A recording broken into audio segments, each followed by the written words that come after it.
નમસ્તે મારા વહાલા શિક્ષકોને મારું પ્રણામ. હું વાઘેલા દેવાંશી. હું આજે મારા વિદ્યાર્થી મિત્રોને એક સરસ મજાની વાર્તા કહેવા માંગુ છું. તે તમે શાંતિપૂર્વક સાંભળો એવી મારી નમ્ર વિનંતી. એક જંગલ હતું. તે જંગલમાં 5 મિત્રો રહેતા હતા. પિલ્લું, ઉંદર, કીડી, ભમરો અને દેડકાભાઈ. તે 5 મિત્રો તો ફરવા નીકળ્યા. ફરતા ફરતા તે 5 મિત્રો તો એક સરોવરની કિનારે પહોંચ્યા.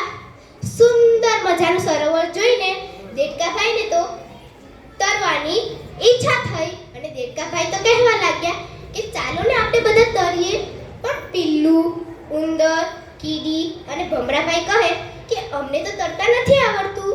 તે સાંભળીને દેડકાભાઈ તો હસવા લાગે છે.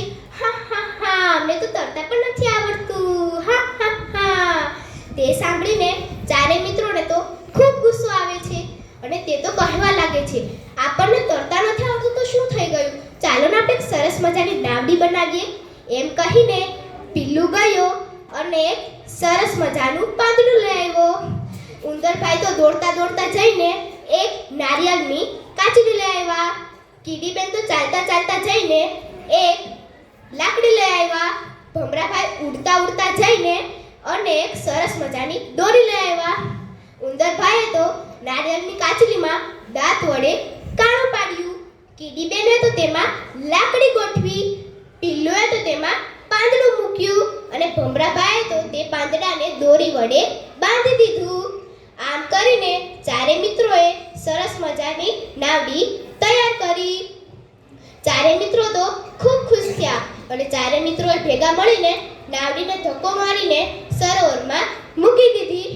4 મિત્રો એક એક કરતા સરોવરમાં એક એક કરતા નાવડી ઉપર ચડી ગયા અને પવનના વેગથી પાંદડું હલવાના કારણે નાવડી તો ચાલવા લાગી. પિલ્લું, ઉંદર, કીડી, ભમરાભાઈ તે 5 મિત્રો તો ખૂબ ખુશ થયા. પણ દેડકાભાઈ તો તેની અલગ જ મજામાં હતા અને જ્યારે તે કિનારે આવીને જુએ ત્યાં તેના 4 મિત્રો હતા જ નહીં. અને ત્યાં તો પાછળથી અવાજ આવ્યો. પિલ્લું, ઉંદર, કીડી અને ભમરાભાઈ કહે, એ દેડકાભાઈ અહીંયા જુઓ. એ દેડકાભાઈ.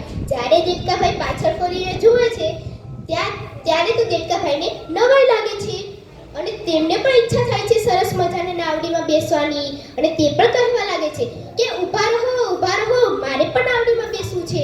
ઊભા રહો. પણ નાવડી શાની ઊભી રહે, તે તો ચાલી પવનના વેગથી સળસળાટ. પિલ્લું, ઉંદર, કીડી અને ભમરાભાઈ તો કહેવા લાગ્યા, આવજો.